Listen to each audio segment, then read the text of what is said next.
Existem várias situações nas quais o paciente criança precisa ser tratado imediatamente. Hoje eu vou dar 3 exemplos de situações em que, se identificadas, precisam ser tratadas naquele momento. Muitas delas se utilizam da imaturidade óssea daquele paciente, né, por ele ser criança, por ele ter aquele osso ainda, né, maleável, para o tratamento. Então, a recomendação de que a criança deve vir a uma consulta ortodôntica aos 5 anos de idade é exatamente por isso. Qualquer coisa que foi identificada em que o paciente se beneficie daquele tratamento naquele momento, ele vai ser indicado e vai ser tratado ali.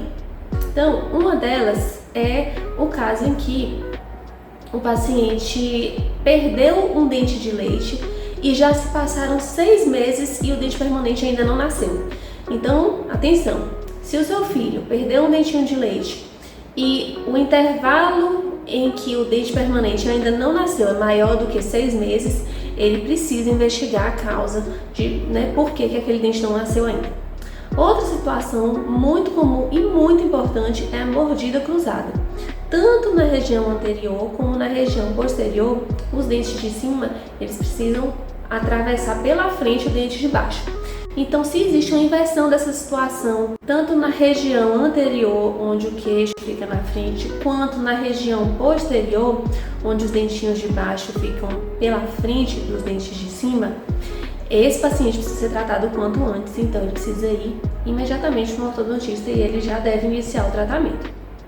E em casos em que o dente de cima não cobre um pouco o dente de baixo, então tem aquela mordida aberta anterior. A gente chama de mordida aberta anterior, muito comum em pacientes que chuparam o dedo, chuparam o bico e respiram pela boca. Então aquela situação ali, claro que é um diagnóstico grande, precisa se investigar porque aquela mordida está aberta na frente, mas quanto antes for tratado, melhor resultado, maior estabilidade e aquele paciente com toda certeza vai se beneficiar desse tratamento.